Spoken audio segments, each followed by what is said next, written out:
سلام تخطيتنا هذا القناة كما يكنيكم كما تخونوا لومي بأزيو فليز بلا رستي متيكم زلخو لومي قدام عمتنا جيدر ارتبل نايزا channel زي مالتيو قدم حد عمتا بيليتا ناي مجمريا ناي تمكرو ويساكت نمفتني لزورت كوا فيديو ريديا اوشت حد عمت ذا كل جزيه انت عينت لو تمسينا كساب كندي نسبات كتصلو خيلو تتحستو ولا كا بقعن صبغ انت زي نبره كساب كندي جن حجازي كون كم زخاله درخلنا رينا لنا سلازي اوشت ذا عمت زنبره تمكروتات نتحريت ملسيله كجمجم كفتنيه لعلو كل دما كاب تخل كابهم زمت فيدباك ويكا حتوتات ابرسهم زلو كملس كفتنيه مو እንኳን ኣብዛብ ቃሕና ዲትበሃል ብዙሕ ንብለሉን ንፅምብለሉን ፌስቲቫል ንገብረሉን ኣይኮነን ግን ኩሉ ግዜ ዝሓለፈ ጉዕዞኻ ገምጋም እንድሕር ጌርካ ንቅድሚት ክትስጉም ከለኻ እውን ሓጋዚ ስለ ዝኸውን ነቲ ኩሉ ግዜ ብትምህርቲ ዝብሎ ብተግባር እውን ኣብ ዓመት ዝገበርና ዕላማታት ጨቢጥና ዘይጨበጥና እንታይ እዩ ከተሓድሽ ዕላማታት ኣብ ዝብል ብዙሕ ኣብ ዕላማ ዘተኮረ ትምህርቲ ስለ ዝምህር ሎሚ ድማ ንነፍሰይ ቁሩብ ገምጋም ክህብን ኣብኡ ድማ ቁሩብ ክንዝትን ደልየ ኣለኹ እሞ Thank you نبتة تمرت بالمعنى. أمبارح نايلو مارس تمرتنا reflecting on 1 year celebration of جدرار ويكا جمجمة أبناء حدا عمد بعزو أبزا channel زيا نسترعي وي انت عينت نيرو كما عينت جمجام كجبر نخل زرقي تمرتي كون I hope كتفتوه. تقدمي تكري هذا اليد اللي هو why I started this channel بزحات سبات زحاتوني مسلم انتاي قبرلو انتاي ما بقسيو قل وقنات وناب كال انفتاتن كال علاماتاتن كبولي جمهور مغنياتو من البات انا بقلت علاماي انتايو ليس لزينا قركو كخوني خليلا كل تحلفنا باي كوزدو كاب سلم انتاي كميلا زي لززارب سلزي سلم انتاي جميرو يزي channel كربل كلنا أسئلة كرداكم كفتني I truly believe we are living in an exceptional time ever.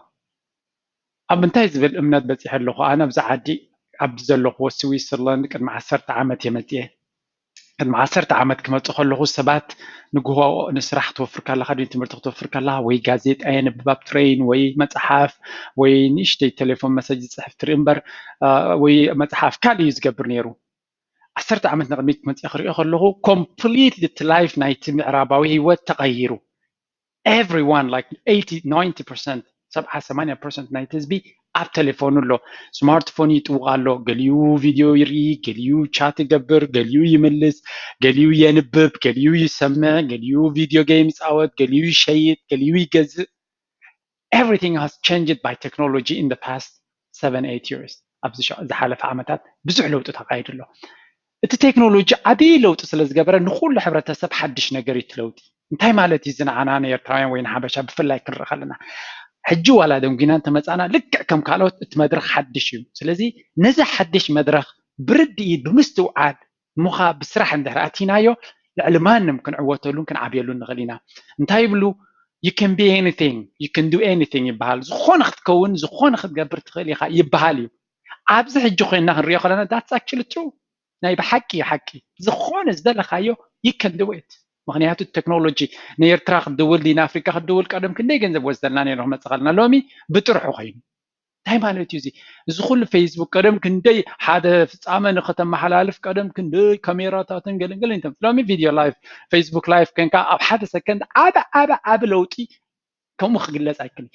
ስለዚ ኩሉ ነገር ክግበረሉ ዝኽእል ቴክኖሎጂ ስለዝኾነ ንሕና ድማ ነዚ ክነቅሓሉን ክንብገሰሉን ካብ ዝብል እዩ There are so much of opportunities around us, but circled by a lot of distractions. ولكن زيت أدنى أدلات أبي منا نبصقامنا تقحيف انتلو أبزيا تليفوننا ترايسي زيت أدنى opportunity وي أدلات ناي business دي ناي تمرتي everything أبعلو زخونة كتم هارت خلي خلوني نات كتبقسو مويا يهابونن تمرتي رخب كون جلاي كون excuse تراي كتم هارت دليقة there is plenty of ways أزيو quality زخونة تمرتي أنا كم تقبل كله تمرتي كداخمي ليكون كون أنا أبزي أوروبا مثلا جالك كابتم نوح جزء أب تمرتي زحلو فيهم حمشت عمل زخون تمرتي تماهيرية بزعدي أنت تمرتي تمهاركو أبصراحة مساعتكو نسبكو أحسن زي نبرة توسخي أب تكنولوجي أبزل حد تكنولوجي كم مهار بتوعك زي تقديده كسب الجوني قبر اللغة سلزم تاي مالتيو أنا موياي توهاب كل أدنى تمرتينا زبل excuse تراي أنت حرد دك كتب مهار الجيجا خاصة بسيب كاللغة قالوا تعدل ክትጥቀመሉ ትኽእል ኢኻ ቪድዮታት ገይረ ኣለኹ ከድኩም ተሪኦም 100% sure ክትመሃሩ ትኽእሉ ኢኹም እቲ ፀገም እንታይ እዩ distractions ግዜኻ ዝበልዕ እቲ ቴክኖሎጂ ዝፈጠሮ ዓብ ነገር ኣሎ ዋላ ከብዙ ፅቡቕ እንተበልና ብዙሕ ነገር ድማ ሕማቕ ኣሎ ከባቢኡ ንኣብነት ኣብ ፌስቡክ ተኣቲኻ ዓብ ዕድላት ናይ ስራሕ ኣሎ advertise ክትገብር ትኽእል ቢዝነስካ ክትዕቢ ትኽእል ፕሮፋይል ናትካ ክትዕቢ ትኽእል ጆርናሊስት ተኮይንካ ናይ መፅሓፍ ክእለትካ ከተማዕብል ትኽእል ፊልም ዳይሬክተር ተኮይንካ ኮሜዲካ ጌርካ ፊልምታት ብዙሕ ነገር ክእለትካ ክትንፀባርቕ ትኽእል እቲ ፀገም ግን ዝበዝሐ ሰብ ነቶም ካልኦት ክእለቶም ዘንፀባርቑ ዘለዎ ክርኢ ምስኦም ክዕልል ንዖም ፈለው ክገብር ሂወቱ ዝሰሓትካ ብዙሕ ትምህርቱ ዝገድፍ ኩሉ ዝተርፍ ስለዚ እቲ ግዜና ዝበልዓልና ዘሎ ዩቲዩብ ከምኡ there's so much of potential ኣብ ዩቲዩብ እቲ ሕቶ ግን ኣየናይ ክፋል ናይ ዩቲዩብ ኢኻ ትከታተል ዘለኻ እቲ 10 ግዜ ደርፍን ፊልምን ናምፀ ግዜኻ ዝበልዓካ ዘሎ ድዩ ወይስ ንዓኻ ዘዕብየካ ዘሎ እዛ ቪድዮ እዚኣ ንኣብነት እንድሕር ተገዲስካ ሒዝካ ብዙሓት ካብዚ ናተይ ትምህርቲ ዓበይና ሂወትና ለዊጥና ዝብሉ ኣለዉ ኣብ ኮሜንት ክትርእይዎም ኢኹም ሎሚ እውን ክፅሕፉ እዮም ናይ ዓመት ዝኸታተሉኒ ብቶም ሳይ ዝጀመሩ ሎሚ ክፅሕፉ ብክብሪ እየ ዝዕድመኩም ፕሊዝ ኣብ ታሕቲ ኮሜንት ግበሩ ከመይ ነይሩ ትናትኩም ጆርኒ ምክንያቱ ትናትኩም ዘረባ ርእይቶ ንኻልኦት እውን ኣዝዩ ፀላዊ ስለ ዝኾነ I want us to be conscious in making better choices. ሂወት ብምርጫታት ዝተኸበበት እያ ኣብዚ ሕጂ ዘለኸያ ኣብዚ ሕጂ ንሳ ውፅኢት ናይቲ ክሳብ ሎሚ ዝመረፅካዮ ምርጫታት ናይ ሂወት እያ ብዕድል ወይ ብሃንደበት ኣይኮንና ንብኡ ዘለና Our life right now is the result of the choices we made. እንታይ ማለት እዩ ሂወትና ክሳብ ሕጂ ውፅኢት ናይቲ ድምር ናይቲ ዝተፈላለዩ ምርጫታት ዝመረፅና ኢና እምበር ብሃንደበት ኣይመፀና መሪፅና ኢና እዚ ክንቅበሎ ክንክእል ኣለና እንታይ ማለት እዩ ትፅቡናቱ ምርጫና ክንቅይር ንኽእል ኢና ሂወትና ክቅየር ተደሊና ምርጫታትና ክንቅይር ኣለና ብፀሎትን ብሃንደበትን ዝቅየር ሂወት የለን If we want to change our life, we need to change our choices. نحن نمرص تمرت ديو عدلات عبيديو نعو كنمرص نكلنا. Then our life will change. ስለዚህ ህይወትና ንቀይረ እዚ ቻናል እዚ ቀዳማይ ዕላማናተይ ክጅምሮ ከለኹ ሰባት ነዚ ኣነ ፈሊጠ ዝጥቀመሉ ዘለኹ ሜላታት እንተ ተጠቂሞም ክንዳይ ዘይኮነስ ካባይን ላዕሊ ክዓቢ ይኽእሉ እዮም ምክንያቱ ኣነ ቁሩብ ደንጌ ፈሊጠ ትዕድላት ስለዚ ንዕኡ ነቲ ዕድላት ሼር ንምግባር እዩ ነይሩ ቀዳማይ ዕላማ Why do I do this? ስለምንታይ እዩ ዝገብሮ ዝብል ብዙሕ ትንተናይ ዝወሃበላ ገለ ከምዚ ዕላማታት ኣለዎ ገለ of course ዕላማ ኣለኒ ዕላማ ዘይብሉ ሰብ ሞ ወላ ሓንቲ ትርጉም እውን የብሉ ዕላማ ኣለኒ but እንታይ እቲ ዕላማ ይትሕቶ Why do I do this? ቀዳማይ ብልበየ ዝኣምን ሕብረተሰብና ክዓብን ክልወጥን ብቁጠባን ብትምህርትን ክሕይል ምክንያቱ ከማና ዝተበደለ ከማና ዝተገፍዐ ከማና ፀገም ዝረኸበ ከማና ብሂወት መስዋዕትታት ዝኸፈለን ዝኸፍል ዘሎን ህዝቢ ርአን ሰሚዐን ኣይፈልጥን እየ ክህልው ክእሉ እዮም ኣነ ግን ብቐረባ ዝረኣኹን ዘስተማቕርኩን ህዝበይ ስለ ዝኾነ ስለዚ ንሕና ነዚ ዘለና ናብ ዓወት ሂወት ወይ ሰላማዊ ቅሳነ ዘሎት መብዛሕትኦም ሰባት ተወሊዶም ንሰላም ብተፈጥሮዮም ኢንጆይ ዝገብሩ ዋላ ኣብ ከባቢና እንተርና ንሕና ግን እታ ሰላም ትበሃል ልዕሊ ማንም ተድልየና ቅሳነት ተድልየና ነዚ ኸኣ ብዙሕ ዋጋታት ከፊልና ስለንመፅእ ልዕሊ ማንም ከነሰማቕሮን ክንዓብየሉን ክንጥቀመሉን ኣለና ኢለ ዝኣምን ስለዚ ንሕና ልዕሊ ማንም ዕቤትን ፅቡቕን ነገር ዝምልከተና ዝግብኣናን ሰባት ኢለ ዝኣምን እዚኣ ካብ ልበይ ክነግረኩም ሕብረተሰብና ልዕሊ ማንም ፅቡቕ ነገር ዝግብኦ እንተሎ ንሱ እዩ ምክንያቱ ክንዱ ሕማቕ ዘጋጥሞ ዘሎ ስለዘየለ ካልኣይ I'm not doing this for you I'm actually doing it for me እዚኣ እንታይ ማለት እያ ተክብል ኢለ እዚ ዝገብሮ ዘለኹ ትምህርቲ ምናልባት ንዓኹም ኣይኮነን ነፍሰይ ዝገብሮ ዘለኹ ስለምንታይ ይብል ለባ ስለምንታይ ነዚ ትምህርቲ እዚ ክቅርብ ከለኹ ነፍሲ ወከፍ ትምህርቲ ክቅርብ ከለኹ እንታይ ክገብር ኣለኒ መጀመርያ ከፅንዕ ከንብብ ክፍትሽ ክምርምር ክኽእል ኣለኒ እንታይ ማለት እዩ እዚ እንድሕር ኣፅኒዕካ እንድሕር ፈትሽካ እንድሕሪ ቀፃሊ ኣብ ንባብን ኣብ ዕቤትን ተኣቲኻ ነፍሰይ ይዓቢ ኣለኹ እቲ ዝበለፀ ክፋል ናይ ትምህርቲ እዚ ልዕሊ ማንም ንዓይኒ ሂወተይ እውን የዕብየኒ ስለ ዘሎ እዩ መጀመርያ ክጅምሮ ከለኹ በቲ ኣነ ዝፈልጦ በቲ ናተይ ዓውድየ ክምህር ጀሚረ ሽዑ ቁሩብ ትለየ ዘንብብ ነይረ ክዳዕ ክንዱ ክብል ኣይክእልኒ ግን ስቲል ንዑ ስትራክቸር ጌርካ ክትገብሮ ከለካ ብዙሕ መፅናዕትን ግዜን የጥፍኦ እዩ ስለዚ ሓንቲ ቪድዮ ኣነ ዝቕርበልኩም ብውሕዱ ሓደ ብዙሕ ግዜ ኣጥፊአላ ኣለኹ ደጋጊመ ኣንቢበያ ኣለኹ 2-3 ግዜ ትሬኒንግ ገይረያ ኣለኹ እንታይ ማለት እዩ እታ ነገር እቲኣ ኣብ ርእሰይ ተኣትያ ስለዚ እቲ ኩሉ ትምህርቲ ንዓኹም ዝገብሮ ልዕሊ ማንም ኣነ ተጠቂመሉን ዓብየሉን ኣለኹ أبزي فرق جزية ويكا شد شوار حاجة لبيلي جميرين كلا أرستاتهم كم تجمير توم أرستات ياتهم أنا كيلا ناتهم يكونكون نايك أنا كيلا يكونكون سايكولوجيست يكونكون زخانة يكون external كم زنا حبرة تسوينا حضارات كونسلينج زخانة يكون سلطانة يبلين what do I do توم سلطانة زلهم عودة كيلا تزبلوه نوع ممية يزغر بالكم زلوا سلزي نتنس هاتهم زبلوا النفسي كتك عملي فتن كمهارلو كعبيولي فتن شعور ما نعهم ما الشركة بس سلزي بحنت إمني كلتا سلسة عواف ويكا بزح عواف مالتي أنا عايد تكمله نابهم كحلف أخلهم نعايد تتقمني إسقاطكم كاتتقم أنت مالتيو أدمن تكنولوجي زبلو زلوا خوي التكنولوجي فتير وزلوا أدلات مجلس وكويس يبلو زت مرتزي نخلت سلسة سبع شهر قبل زغل نيره حنسب جزية زوافه هواج نبزح حزبي كتجلجل كلا كمتن العلي يحجوسن حبني سمعن سلزي لك كم تنعهم إلى رزلو لك نعاي كتقمص لزلو يزقو رزلو سلزي أبين نزلو كتالي فيديو سلم تهي يور جزية اللي يكون جزية باللين كاباهم أنا نلعب جزية باللين وي بزح نزوت النجاراتنا لأن بيزي ونيا جن انت زي جيريا كيم بكسل زوالكو وقصنا حلنا لني أبتا كتشن عصرت شعتن كجمر كلا جول سيت جيريا زعمت زيا regular الفيديو كورد معاني and I'm delivering still أبتا زبالكوا يقبر له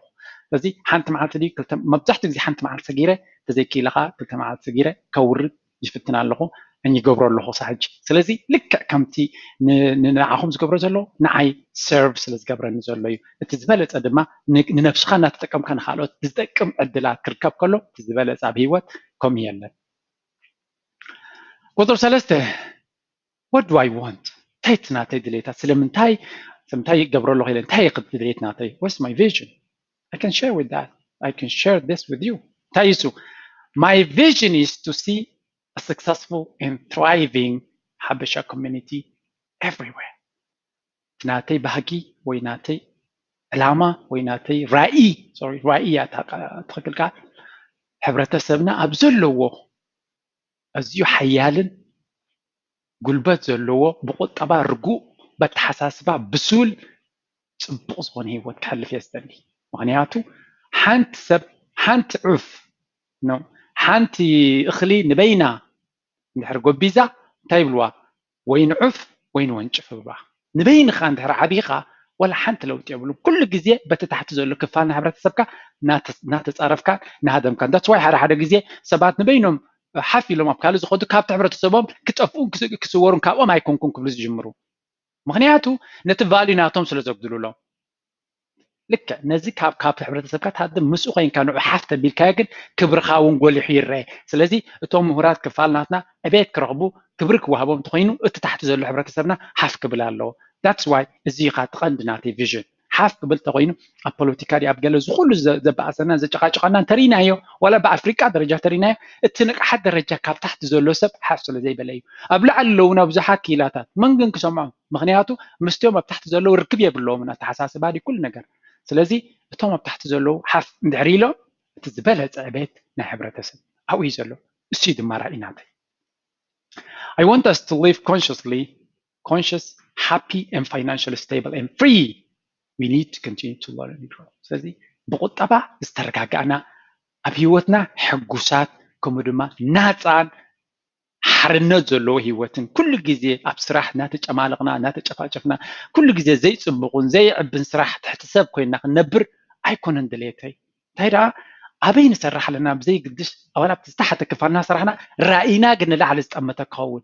نجزيو يبزل له كل جزء أبزاي كوني نابل كات صراح رأي له بس هرغم تقلق عن هج كابتوم تيبيكال بليبيا كرتاتيلو ببحر جلزمة سباتي نوعو كنا إليكم كلك بو حليفه نوعو كن حالفو خلنا كبيد مخانا ينفلتني أنا مالتكم ويا يفلتني of course I was smart then too من هالبات كاب حجين لعلو شعب اللي إحنا رخون سلازي يفلتني أنت عينة أجمعات كم زلوا أنت هيجني بالنيرة أنت على ما ينيوس لزنبرت أجمع الرعيني نبرد معناته ندحرك كم الله سايكلني of course ندحرك كم الله سايكل تقينا أبتزلوا هيك نبر زلنا كل تمرجعني يرن ويا أبتزلوا ويا ريسك واسن يرن أنا غانا تزنبر كون كذا أي تقبل كون نقد ميت تمتنيرة نقد ميت كتمت خلوا أمن قد حقوق زقوق زنبر أي تمتهم ينير نقد ميت راي سلزي حلفهم يا that's exactly what we need to do سلزي أتي أبيوتنا رأين تلنا خوينو تمونجو زلوا مخالفات حقوسنا نسقره بعلامة نبت علامة نحسب نبت مالتي So I want us to shift our mindset أتحساسبنا كلوت أدلي له أبحد سرح دراتينا مودعتنا أو كنحسبكم كل يبلنا صريت تجمر كاللغة نجزيو يخاص ريزلغة ويزلغي كابو تماهيركا حدا نتصريت كمي جير كتصريت راح يكون كان كتمهار زلكا كمي جيروب نتتكال يم حدرو له انتاي يكا يواسب له كابي يمصول له تقرب بخمي كمستوم وهب سرع يرغبوا نزكن مهارك فتنا لمغنياتو بوحدو صباح نقول انت صريت كخفتو له زغل ادلات كلون له زبل راي كلون له كل جزء دروت تحساسبات يكون سفي حتى حساسبات تجيرنا كنعب نخلينا لعلو خلقه نحنا نعدنا امباسادراتان صباح عدنا كابانا زيت عدنا نجريات تصبي مغنياتو نحنا تسديدنا ام معبول عالم كنمهارن كنسلطنن باكادا مترا يكون بسرعون كل عودي ام معبول عالم كتنبر كلخا كابن غوكسا مشيت بالتكنولوجين بسلطانن يخطخبب كذا لها كل زي نجرات الناس سؤال كان تغيتك صباح نقوه عدنا سلام مسكونه ابو براكتس كنغبرو نسب كنحجز كنت خوينا قدمنا هنا كنقصوا لهم كلامنا ስለዚህ እዚ ዓይነት ተሓሳስባ ሓላፍነታውያን ዜጋታት ንኽንከውን እውን ድልየት ስለ ዘለኒ እዩ ንቐፅል achievements እንታይ ቁሩብ ዓወታት ክንታይ ተራእዩ ኣብ ዝሓለፈ ሓደ ዓመት ገምጋም ክንገብር ከለና ቀሊል ዓወት ኣይኮነን ተራእዩ ምክንያቱ ኣነ ክጅምር ከለዎ ክሳዕ ክንዚ ፅልዋ ክገብር እውን መደብ ኣይሓሰብክዎን ኣካይሽ ክሳዕ ክንዚ ሰባት ክመሃሩ ህርፋን ናይ ትምህርቲ ከም ዘለዎም እውን ኣይፈልጥን እየ ነይረ ሓቃይሽ ምክንያቱ ኣነ ህርፋን ኣለና ይፍልጠት ኩሉ ሰብ ግን ከምኡ ኣይኮነን ምክንያቱ ብዝተፈላለየ ኩነታት ከም ናተይ ዕድላት ዘይረኸቡ ብዙሓት እዮም ስለዚ ኩሉ ሰብ ከምዚ ናተይ ባህግን ትምኒትን ዘለዎ ኣይመስለኒ ነይሩ ግን እቲ ዘጋጠመ ኩነታት ክሪኦ ከለኹ ፍሉይ እዩ ኣብ ሂወተይ ዳርጋታት ዝበለፀ ዓመት ክብላ ክእል እታ ዝበለፀት ዓመት ክብላ ይኽእል ምክንያቱ ክሳብ ክንድዚ ዕጋበት ተሰሚዕና ኣይፈልጥን እዩ ኣብ ሕብረተሰበይ ብዝገብሮ ዘለኹ ኣበርክቶ ክሳብ ሕጂ ንእሽተይ እየ ዘበርክት ነይረ ሕጂ ግን ሕብረተሰበይ ክፀሉን ክዕብን ካብ ዝበልፅ ነገር እሞ የለን ስለዚ ኣብዚ ሓንቲ ዓመት ዝኣክል መቸም በሓሰሰ ለባ ማለት እዩ ልዕሊ 130 ዝኾና ቪድዮታት ዘርጊሐ ሼር ገይረ ኣብዚ ፌስቡክ ኣፕሎድ ገይረ ማለት እዩ ንሳተን ድማ ጠቕላላ ብምለን ልዕሊ 4 ሚልዮን ግዜ ተራእየን ማለት እዩ ኩለን ተን ቪድዮታት 4 ሚልዮን ስለዚ ዝዓበየ ደርፍታት ናይ ሕብረተሰብ ናይ ዓድና ከባቢ 5 ሚልዮን እየን ዝረኣያ ስለዚ እቲ ትምህርቲ መብዛሕትኡ ሰብ ደጋጊሙ ይርእይዎ ዘሎ ይፈልጥ እየ ግን ስቲል ክሳብ ክንደይ 4 ሚልዮን ግዜ ቪውስ ሕብረተሰብና ክሳብ ክንደይ ካብኡ ናብ ዕቤት ተበጊስና ከም ዘለና ዘጉልሕ ነገር እዩ ምክንያቱ እቲ ዝግበር ዘሎ ፍልጠት ምናልባት ልሙድ ኣይኮነን ወይ ምቹእ ኣይኮነን መዘናግዒ ኣይኮነን ፍልጠት ከዓ ኩሉ ግዜ ሕይል ኢሉ ተስፋይ ውሕዳት ዝመሃሩ ስለዚ ተበግሶን ንሕን ስንምንካስን የድልዮ እዩ ተፀሚምካ ክትፈልጥ ድሌት ክህልወካ ክኽእል ኣሎ ክሳብ ሕጂ ብጣዕሚ ሰሓብን ኢንትረስቲንግ ክገብሮ ይፍትን ኣለኹ ግን ስቲል there's a lot of way ምክንያቱ ኣነ እውን ከምኡ ብዙሕ ትሬኒንግ ዘለኒ ሰብ ኣይኮንኩን ካብ ሰናይ ተበግሶ እምበር ኣፍልጦ እኹል ሃልዩ ኣይኮነን ስለዚ ንስኹም ንዓበኹም ኣነ እውን ንዓበኹ ክኸይድ ከም ዘለኒ እየ ዝፍልጥ ተወሳኺ እቲ ቻነል ክጅምር ከሎ ዚሮ ወላ ሓደ ተኸታተሊ ነበሮን ወላ ሓንቲ ሓሲበሉ እውን ኣይፈልጥን ነይረ ኣብ ውሽጢ ሓደ ዓመት ልዕሊ 52,000 ሳብስክራይበርስ ክመፁ ክኢሎም እንታይ ማለት ሳብስክራይብ ዝገብሩ ትትሕዝቶ ኩሉ ግዜ ሓድሽ ክወርድ ከሎ ክሰምዑ ዕድል ዘለዎም ማለት እዩ ቀልጢፍ ትሕዝቶ ሓድሽ ቪድዮ ከም ዝወረደ ክሰምዑ ዝኽእሉ ማለት እዩ ስለዚ እዚ እውን ክሳብ ክንደይ ሰባት ኣብ ትምህርቲ 52,000 ቀሊል ቁፅሪ ይኮነን 52,000 ሳብስክራይብ ዝገበሩ ብውሕድ ሓደ ግዜ ወይ ክልተ ግዜ ቪድዮ ሪኦም ኣለዉ ስኻ ብቐሊል ዝረአ ነገር ኣይኮነን ስለዚ ዓብይ ዘሐጉስ ነገር እዩ ኣብ ሕብረተሰብና ኣብ ከምዚ ዓይነት ተበግሶ ክነጥፍ ምጅማሩ ብጣዕሚ ዝሕብነንን ዘሐጉሰንን ንዓይ ጥራይ ዘይኮነ ኩሉ እቲ ሕብረተሰብና ዝምስክሮ ዘሎ እዩ እቲ ዝከታተል ማለት እዩ ስቲል ትማለይ ሓደሲ ንመጀመርያ ሎሚ የርእየ ኢልን ኣይገርመንን እዩ ምክንያቱ ኣነ ገና ንእሽተይ ዩቲዩብ ኣዝዮም ሓያላት ኣለዎ ብዙሓት ዓበይትን ኪላታትን ኣለዉ ስለዚ ንኣቶም ትከታተል ከላ እቲ ዝበዝሕ ሕብረተሰብ ግን በቲ ደርፍን ብፊልምን ተዓቢጡ እዩ ዘሎ ስለዚ ነቲ ንዕዑ ክጠቕሞ ዝኽእል ደርፊ ፅቡቅ እዩ መዘናግዒ እዩ ኩሉ ኣብ ኩሉ ነገራት ክሓጋዝ እዩ ግን ትምህርቲ ድማ ካብኡ ንላዕሊ ከዕብየናን ኣብቲ ንደልዮ ከብፅሓናን ይኽእል ነዚ እናተምሃርካ ኣብ መንጎ ደርፊ ተሰሚዕካ ቲፕቶፕ ደርፊ ጥራይ ሰሚዕካ ሓንቲ ዓብይካ ግን ኖት ጉድ ኣብ ነዊሕ ክሕግዘና ይክእል ካልእ እዚ ትምህርቲ እዚ ፀሊና ሂወትና ክንልውጥ ሓጊዝና ደጊፍና ዝብል أزيو بزح ملقتات يكركب كرئنتكيله ولا ኣብቲ ኮሜንት ናተይ ቪድዮታት ኩሉ እንተሪኹሞ እቲ ኣዝዩ ዘገርም ተሎ እቲ ዘሎ ብስለት መጪ ዘሎ ብስለት ዋላ ፖለቲካዊ ትሕዝቶ ክቅርብ ከለኹ ይኣክል ዝብል ድምፂ ክገብር ከለኹ ወይ ናይ ድምፂ ፍትሒ ክዛረብ ከለኹ መብዛሕትኡ ቁርብ ምቅቃል ስለ ዘለና ኣብ ካልእ ብዙሕ ፀርፍን ውርደትን ክትሰምዕ ከለካ ኣብዚ ቻነል እዚ ግን ዋላ እቶም ዝቃወሙ ብሃናፂ መንገዲ ጌጋ ኣለካ ዓገብ ርኢቶኦም እዩ ሪስፔክት ለን ርኢቶ ናይ ካልኦት ክንቅበል ክንክእል ኣለና ዋላ ዘይንፈትዎ ይኹን ዲሞክራሲ ንደሊ እንድሕር ኮይና ናይ ካልኦት ንሕና ዘይፍተወና ዘይሰማማዕና ርኢቶ እውን ቅቡል ክኸውን ክኽእል ኣሎ ስለዚ ሪስፔክት ኣለኒ ግን ብክብረት ዘለዎ ኮንስትራክቲቭሊ ድሕር ደሊቨር ክኸውን ኮይኑ ስለዚ ኣብዚ ኮሜንት ናትና ክንርኢ ከለና ኣዝዩ ሃናፂ ኣዝዩ ፖዚቲቭ ሰባት ኣብኡ ክፀሓሓፉ ገለገለ ሕቶታት ንሓትሕዶም እዮም ዝመላለሱ ኢትስ ኣሜዚንግ ኣነ ብጣዕሚ እየ ዝግረም ኣብ ዝኾነ ነገር ስትረስ ተገይረ ወይ ዝኾነ ሕማቅ ተጋጢመኒ እቲ ኮሜንት ናትኩም መድሃኒት ናተይ ምክንያቱ ክሳብ ክንደይ ፍቅርን ዕብየትን ይረአ ኣሎ ብዛዕባ ሕብረተሰብና ሕማቅ እንተሪእየ ኖ ጌጋ እየ ዝብል ምክንያቱ ብዙሕ ኣዝዩ ፍሉይ ነገር ፀጋታት እውን ስለ ዘለና ስለዚ ኩልኩም ሎም እውን ከም ትወትሩ ፖዚቲቭ ዝኾነ ናትኩም ኮሜንትን ናትኩም ግምግማን ከመይ ከም ዝዓበኹም ዛዕባ ነብስኩም ክሳብ ክንደይ ፀላው ከም ዝነበረ ክትሰዱ ክትፅሕፉ ድማ ይዕድመኩም ማለት እዩ ኣብ መወዳእታ ድማ እንታይ እዩ ከተሓድሽ ዕላማ ናበይ ገፅና ኢና እንታይ እዩ ትናትና ሓድሽ ክንበፅሖ ንደሊ እንታይ እየ ክገብር ዝደሊ ብርግፅ ዓመት ሓዳሽ ዓመት ሕጂ እንታ ዝመፅ ዘላ ዓመት ካብ ብዙሕ ዕብየት ከነርኢ ከም ዘለና ፕላን ኣለኒ ስለዚ ነቲ ቻነል ብዝተፈላለየ መንገዲ ከዕብዮ ምክንያቱ ብዙሕ ሰብ ኣተሪፍሎ ክፅሎ ዝኽእል ክመሃር ዝኽእል ክዓቢ ዝኽእል ስለዚ እቲ ስራሕ ኣገይን ኣበርቲዕካ ስራሕ ከም ዘድለዮ ይፈልጥ ኣለኹ ስለዚ ብዝተፈላለየ መንገዲ እቲ ሕብረተሰብና ናብ ትምህርቲ ናብ ዕብየት ዝብገሰሉ ክድፋኣሉ ከም ዘሎ ተወሳኺ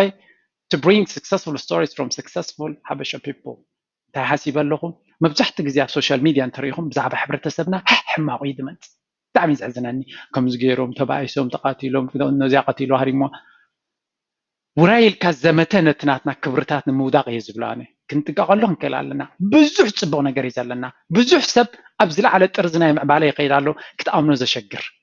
ስለዚ እዚ ኣወንታዊ ዝኾነ ፅቡቅ ናትና ክመፅእ ክኽእል ኣሎ ስለዚ ብዝተኻለ መጠን ብኢንተርቪው ድዩ ሃነፅትን ኣብ ዕብየት ዘለዎም ፅቡቅ ምዕባለ ዘርእዩ ዘለዎ ሰባት ንቅድሚት ብምምፃእ ናቶም ዛንታ ናቶም ታሪክ እውን ክስማዓሉ ክኽእል ኣለዎ ስለዚ ነዚ እውን ከመይ ጌርካ ተምፃሉ ክስራሓሉ ምዃኑ ክሰርሓሉ ምዃነይ ይሓስብ ካልኦት እውን ከምዚ ፍሉይ ትምህርቲ ንካልኦት ክሕግዝ